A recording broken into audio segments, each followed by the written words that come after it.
Keanu Reeves stood in the parking lot of a lonely 7-Eleven just after midnight. The neon sign flickered above him, casting a pale light on the cracked asphalt. He held a bag with a sandwich, a bottle of water, and a warm coffee that was meant for a man sleeping beside the dumpster behind the store.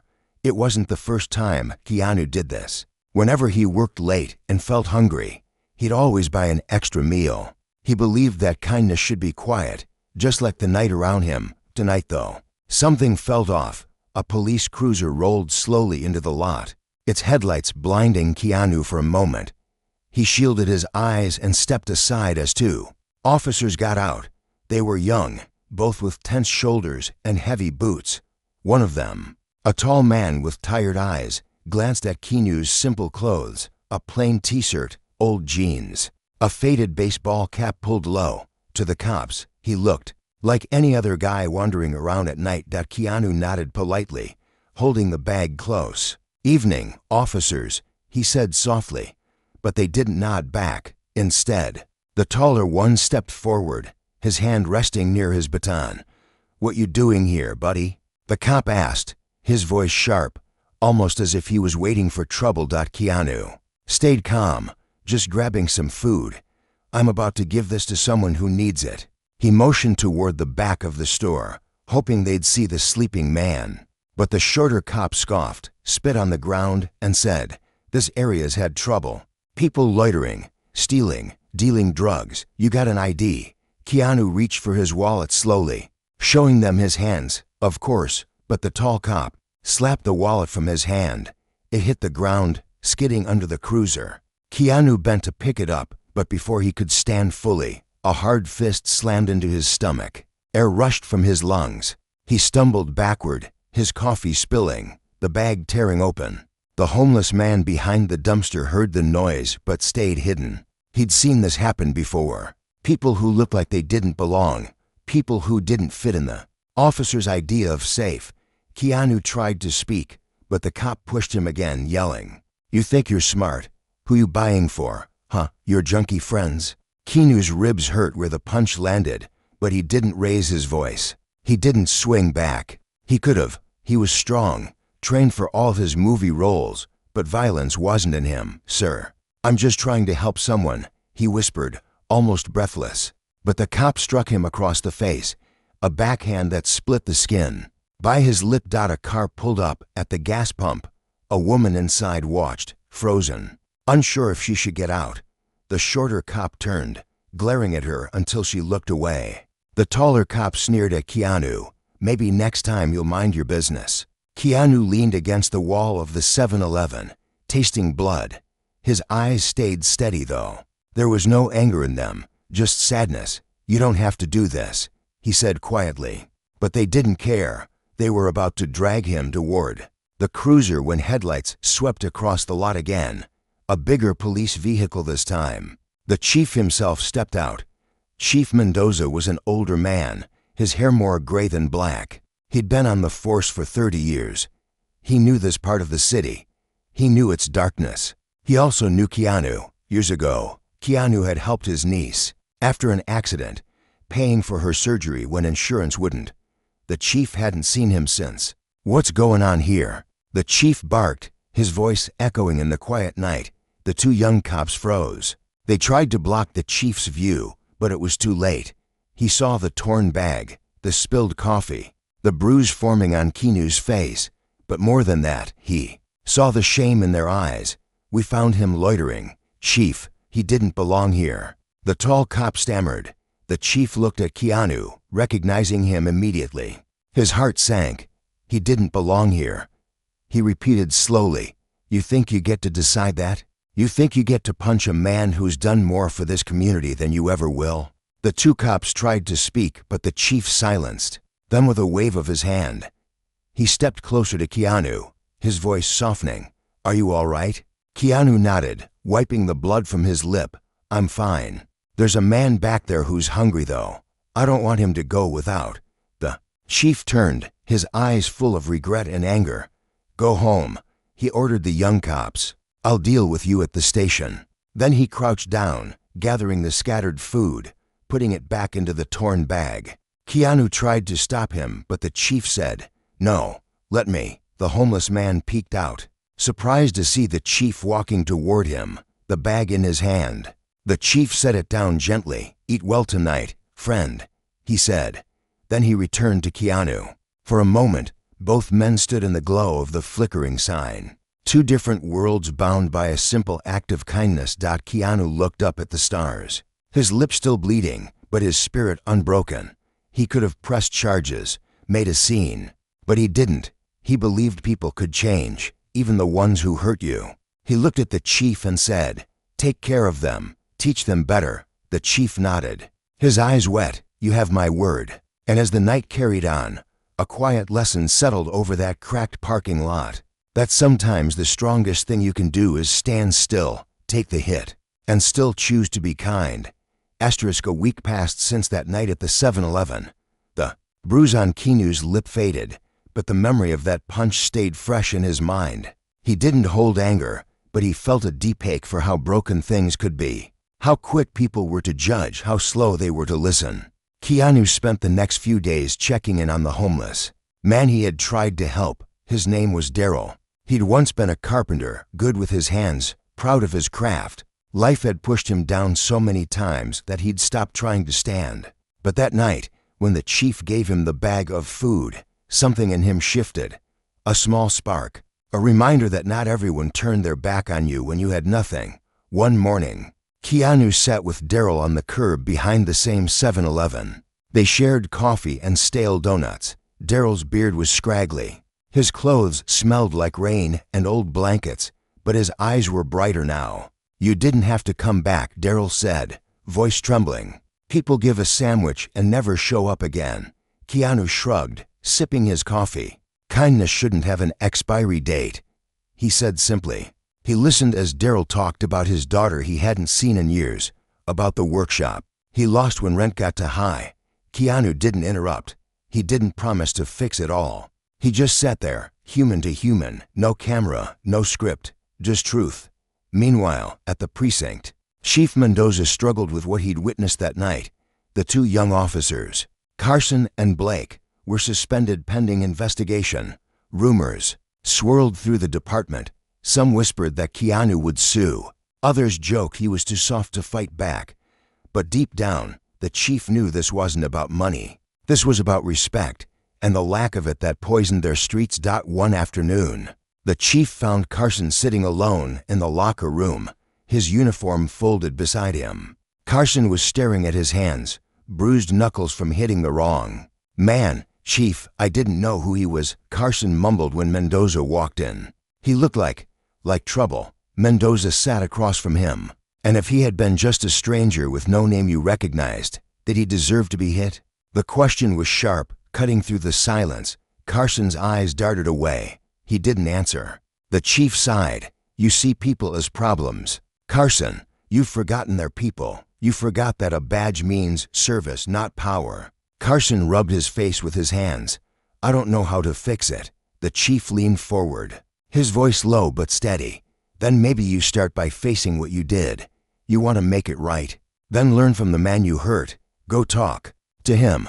That evening, Keanu was helping Daryl pack a few things into an old duffel bag. He'd found a shelter that promised a bed and warm meals for a month. It wasn't perfect, but it was a start. As they loaded the bag, a car pulled up near the curb. Carson stepped out, his uniform replaced by plain clothes. His eyes met Keanu's and he froze, unsure how to begin. Keanu straightened up, his hands still holding Daryl's coat. "Officer," he said softly, but there was no mockery in his tone. Carson swallowed hard. "I'm not here to arrest you, or do anything. I came to say I'm sorry." The words fell awkwardly, like he didn't know how to hold them in his mouth. "I was wrong that night.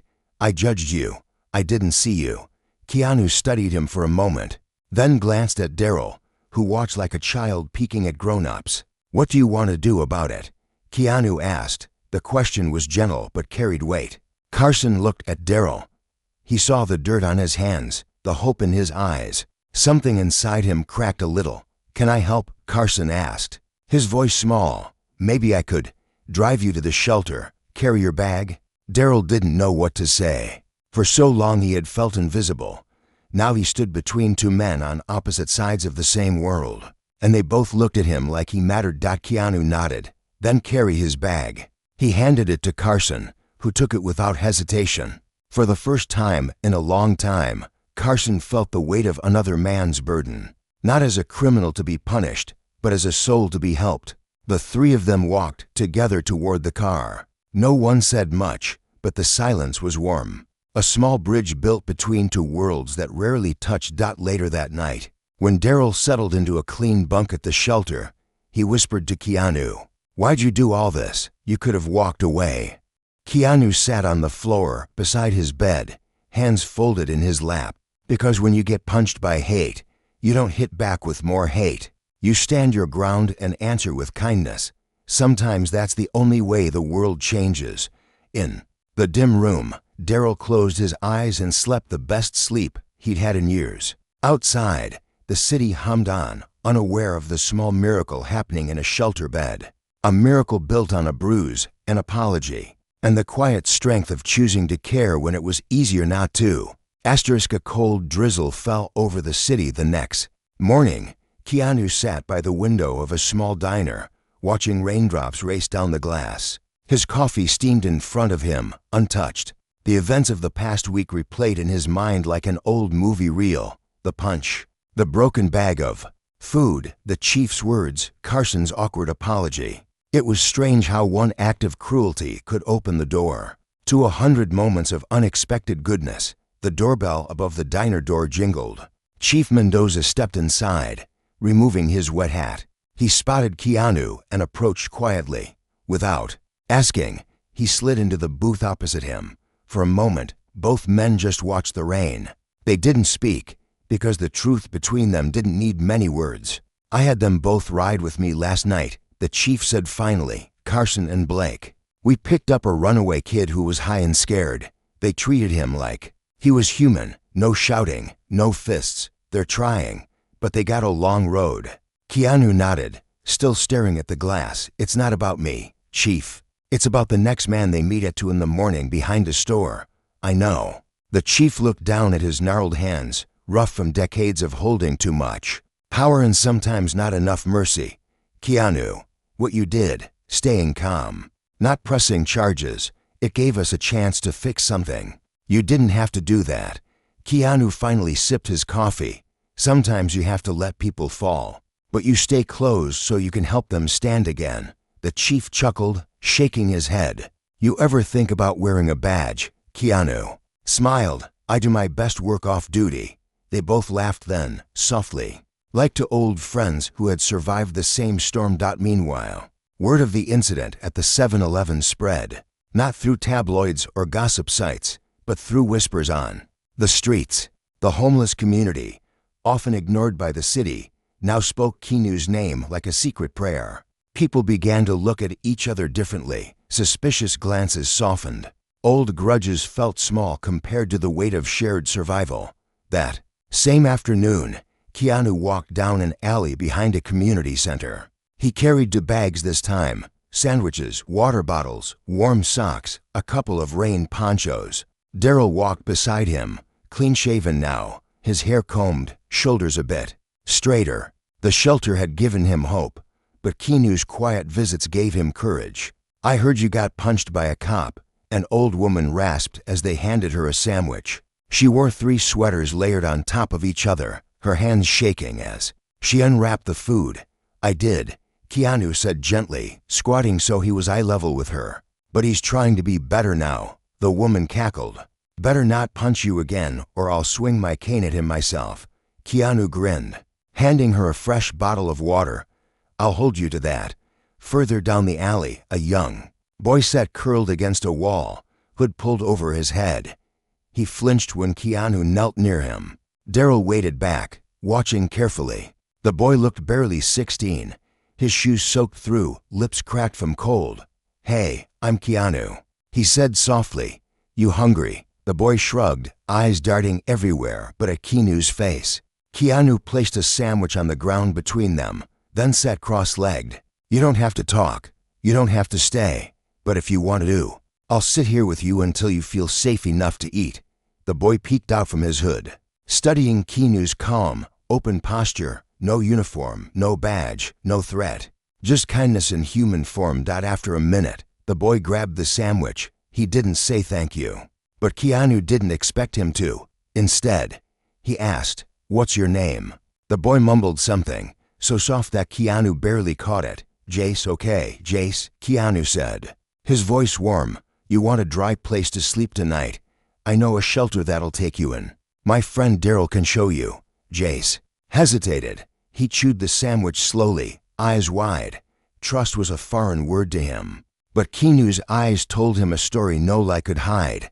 They said, "I've been where you are. Maybe not in body, but in spirit, and I won't leave you alone." A few minutes later, Jace stood up. He followed Daryl to the shelter, his steps uncertain but real. Keanu stayed behind, staring down the alley that was now empty except for scraps of wrappers and the smell of rain. He knew he couldn't save everyone, but that wasn't the point. You didn't have to save the world to make a difference. Sometimes, you just had to show up, get your hands dirty, and hold your ground when life punched you in the face. That night, Keanu sat on his old couch, legs pulled up, a mug of tea in his hands. He thought about the bruises that still ached, the faces he'd met, the eyes that no longer looked away. He knew tomorrow would bring more broken people, more ugly truths, but he'd be there, same as always, no cape, no spotlight, just a man with an open heart. And in some small corner of the city, a cop who once punched him now carried someone else's bag instead of swinging his fists. And a runaway boy named Jace slept under warm blankets, whispering to himself that maybe the world wasn't so cruel after all. The next morning, sunlight broke through the heavy clouds that had hung over the city for days. Keanu walked down the cracked sidewalk with his hood pulled up. He wasn't hiding. He just liked feeling the drizzle of the world on his shoulders. Without drawing attention, he carried a box of donated clothes he'd collected from friends, strangers, and movie crew members who found out what he'd been doing behind the 7-Eleven and in the alleys. Keanu stopped at the shelter door, the same one where Daryl now slept safe at night. He knocked softly, and a volunteer named Rosa answered. She was older than Keanu, tough as iron, and had a heart so wide she could carry the pain of 100 people and still make them smile. "You again," Rosa teased, wiping her hands on her apron. "You're gonna spoil these folks, you know." Keanu lifted the box, grinning. "Everyone deserves a clean shirt, Rosa." She opened the door wider. "Get in here before you catch a cold." Inside, the air smelled like soup and old socks. Daryl was at the far end, helping Jace fold blankets. The boy still flinched at sudden noises, but each day he stood taller, trusting the warmth around him a little more. Daryl had taken him under his wing, the way Keanu had done for Daryl, the chain of kindness, passed down like an old coat that never wore out. As Keanu dropped the box, he felt a hand tap his shoulder. He turned to see Officer Carson standing there, this time in full uniform. His face was calm, not ashamed like before. "Hey," Carson said, his voice careful but firm. "You got a minute?" Keanu nodded. They stepped outside, where the early sun shone through the trees lining the street. Carson took off his cap, running a hand through his hair. "Chief Mendoza's got me doing community shifts, outreach stuff. I'm supposed to learn compassionate policing," he said, making air quotes, but not mocking it. Keanu waited, knowing there was more. "I didn't come to ask forgiveness again," Carson continued, his eyes steady. "I came to ask if you'd teach me. I know you're not a cop, but you seem to get it. How to talk to people, how to stand in the dark and not turn away." Keanu's mouth curled into a half smile. "You want me to teach you how to get punched and stay kind?" he asked, a playful glint in his eyes. Carson laughed, rubbing the back of his neck. "Yeah, kinda." Keanu thought about it. He didn't see himself as a teacher. He'd always just followed his gut. Help when you can, listen when you don't know what to say. Stand up when someone tries to push you down. But maybe that was the lesson. Not a lecture or a seminar, just walking the walk, one step at a time. "All right," Keanu said. "Come with me this afternoon. I'm meeting someone you should talk to." A few hours later, Keanu and Carson stood in front of a small rundown apartment building. The walls were cracked, graffiti covered the stairwell. Inside, a single mother named Tara lived with her 2 kids. Keanu had met her a few nights before when she sat on the curb crying after losing her part-time job. The shelter didn't take families, so she'd been sleeping on a friend's floor. Her youngest, Molly, was sick with a fever. Keanu knocked. Tara opened the door, her eyes tired but hopeful when she saw him. "You came back," she whispered. "I said I would," Keanu replied gently. He motioned to Carson. "This is Carson. He's here to listen." Tara hesitated, eyeing the uniform. Trust was fragile. But when Carson stepped inside, he knelt down and spoke to Molly first, his voice soft, asking about her stuffed bunny and if she liked cartoons. Tara watched, her suspicion easing as she saw the same cop who once swung his fist now crouch on her cracked linoleum floor, trying to make her daughter giggle. Over the next hour, they found her temporary housing through the chief's community fund. They carried her old suitcases down the stairs together, Keanu balancing Molly on his hip as the girl coughed into his shoulder. They loaded everything into Carson's cruiser. For once, the back seat wasn't a cage but a ride toward hope. After Tara and her kids were settled into the safe house, Carson and Keanu stood outside under a street lamp. The city around them buzzed with its usual chaos, cars honking, dogs barking, shadows moving in alleys. But right there, they felt a pocket of peace. "How do you do it?" Carson asked, his breath fogging in the night air. "How do you see all this pain and not give up?" Keanu's eyes were soft, tired, but steady. "Because every act of kindness plants a seed. You might not see it grow, but it does, someday. Someone you help today will help someone else, and then someone else." Carson looked down at his boots, scuffed from years of walking the wrong path. "Think they'll forgive me?" he asked. Keanu clapped a hand on his shoulder. "Forgiveness isn't always given by words, Carson. Sometimes it's given by who you choose to be next." And as they parted ways that night, Keanu walked home alone, rain finally gone, the stars peeking out above the city skyline. Behind him, a bruised cop, a homeless man with hope, a runaway boy, and a mother with 2 kids slept warmer because one man refused to throw a punch back. When the world hit him first. 3 weeks later, the city felt different. Not because crime vanished or hardship disappeared. It hadn't, but because small pockets of light began to bloom where darkness had always felt so thick. Keanu walked through these hidden corners every day, checking on Daryl, Jace, Tara, and now a dozen others who found him through whispers passed from one broken soul to the next. One chilly evening, Keanu stood outside the same 7-Eleven where it all began. The neon sign buzzed above him, the flicker now more comforting than haunting. He waited by the curb with a paper bag in his hand, sandwiches again, plus a few warm gloves tucked inside. He looked like any other stranger loitering, but the clerk inside knew him well by now and smiled every time he came through the door. Tonight, though, he wasn't just waiting for another quiet kindness. He was waiting for Chief Mendoza, who'd called him earlier, his voice low and burdened. The chief arrived in his old cruiser, parking under the same flickering sign. He stepped out, his face drawn in the pale glow. "You said it was important," Keanu said, his tone calm but curious. The chief nodded, rubbing his hands together. "It is. There's talk at City Hall. The mayor's noticed what you've been doing, what we've been trying to do. They want to fund a proper outreach program. Not just shelters but real support. But they're worried. They think it'll be wasted on people who don't want help." Keanu leaned against the wall, looking thoughtful. "So they want to see proof," the chief sighed. "They want to see you. The man who got punched and didn't fight back. The man whose name people whisper when they talk about hope. They want you to stand in front of the cameras, tell your story." Keanu's heart tightened. He'd never liked the spotlight when it wasn't about his work on screen. This was different.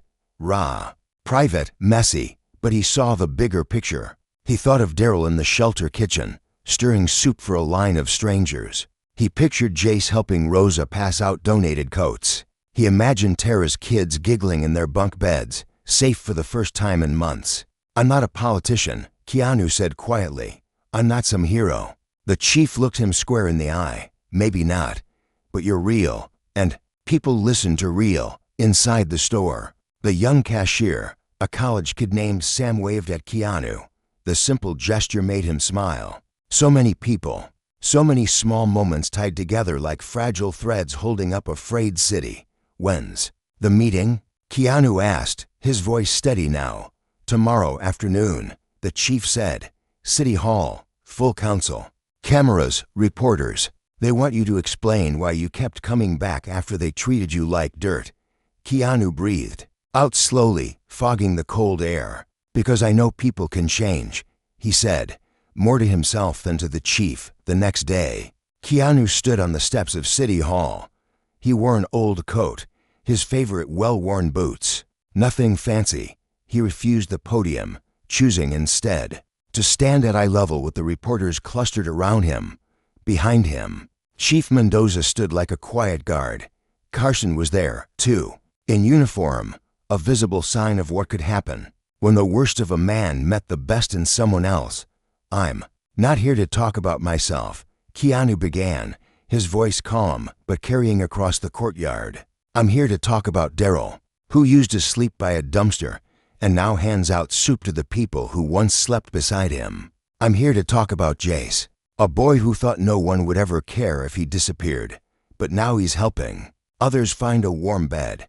I'm here to talk about Tara and her kids, who went from crying on a curb to having a safe place to laugh." He paused, letting the silence sink in. The cameras clicked, but no one asked questions yet. They just listened. People say kindness is weakness. They say giving someone another chance is naive. I got punched by a cop behind a convenience store for trying to help a hungry man. I could have sued. I could have shouted. Instead, I chose to stay. I chose to believe he could change, and he did. He gestured toward Carson, who lowered his eyes but stood tall. "If we don't believe people can change, then what are we doing here? Why have laws, shelters, outreach? The city can't fix everything overnight, but we can plant seeds. We can build trust in places where trust has been dead for years.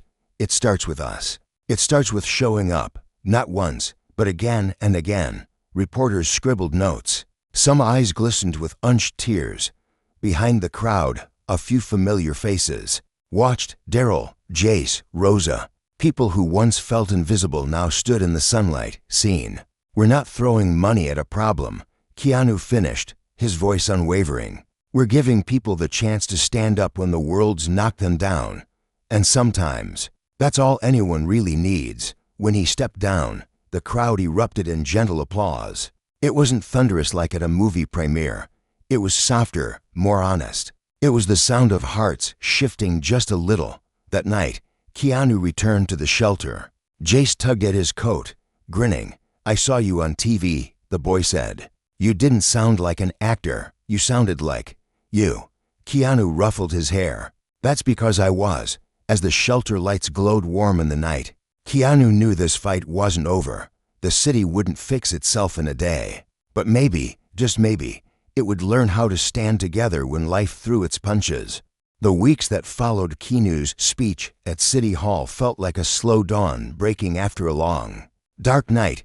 The funding for the outreach program was approved, not because the council suddenly found compassion in their pockets, but because the people of the city demanded it. Keanu's quiet words had planted seeds that rooted deep into places no one had cared to look before. It started small. A new van showed up at the shelter, bright white with the words Mobile Hope Unit painted. On the side, Rosa, the fierce volunteer with the iron heart, ran it like a general commanding an army of kindness. She brought blankets, soup, first aid, and new socks to alleys and underpasses where people hid from the world. Every so often, Keanu rode along, sitting in the back seat, handing out sandwiches the same way he always had. He never wore a badge. He never made speeches to the people they helped. He just sat, listened, and reminded them they weren't invisible. Carson was there too, though now he wore his uniform like a promise instead of a threat. Each time he knelt beside a man or woman on the street, his eyes met theirs without flinching. He'd learned that real authority didn't come from a badge or a gun. It came from seeing someone's pain and choosing not to turn away. The lessons he learned the night he hit Keanu would follow him forever. He hoped they would. One bitter morning, when frost glazed the sidewalk outside the shelter, Daryl tapped Keanu on the shoulder. He looked different now, his beard trimmed, his hands busy each day fixing broken chairs or patching leaky pipes around the building. He'd taken back his pride piece by piece, the way a craftsman shapes old wood into something strong again. "I found my daughter," Daryl said, his voice rough but steady. "I called her last night, told her I'm trying to be a better man." Keanu's eyes softened. "That's good, Daryl. That's really good." "She said she might come visit," Daryl went on, a shy smile breaking through. "Said she wants to see where I've been, what I've done." Keanu clasped his shoulder, feeling how much power a small moment like this could hold. "When she does," he said, "show her who you are now, not who you were." Daryl nodded, wiping his eyes with the sleeve of his shirt before going back to stir the big pot of soup on the stove. Word of the shelter's work spread beyond the city limits. Small news stories popped up online, not scandal or gossip, just simple lines about a man who got punched for helping someone and chose to help even more after. People who had never cared about the homeless before began dropping off coats and boxes of toothpaste. Students showed up with bags of socks. Parents brought their kids to volunteer. Some people just stood in the parking lot and cried, not sure how to help but wanting to do something, anything, to break the cycle. Keanu never called it charity. He never called it a mission. He called it what it was: kindness. Repeated over and over until the world learned it could be better. One rainy night, much like the night everything began, Keanu found himself back at the same 7-Eleven.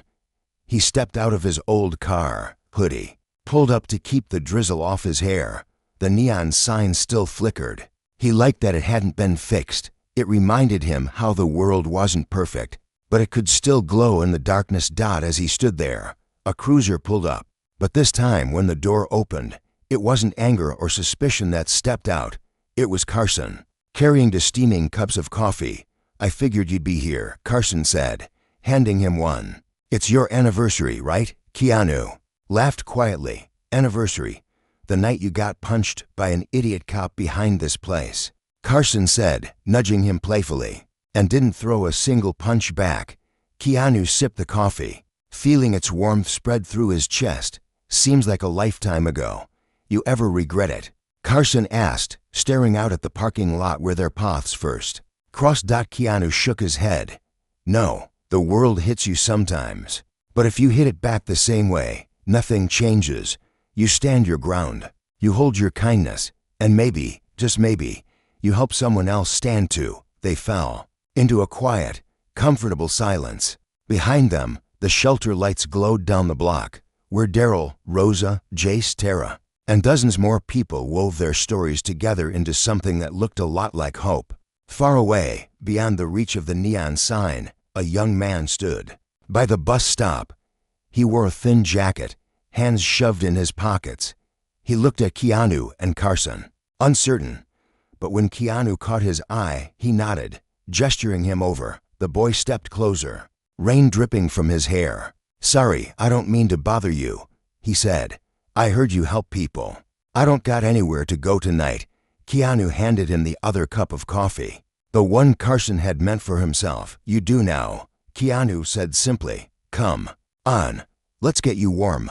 And in that simple moment, standing in the drizzle, beneath a broken neon sign, a story that began with a punch found its truest ending. Not with vengeance, not with anger, but with a man who chose to hold his ground, hold his kindness, and believe that sometimes when you get hit, the strongest thing you can do is stay and lift someone else up instead.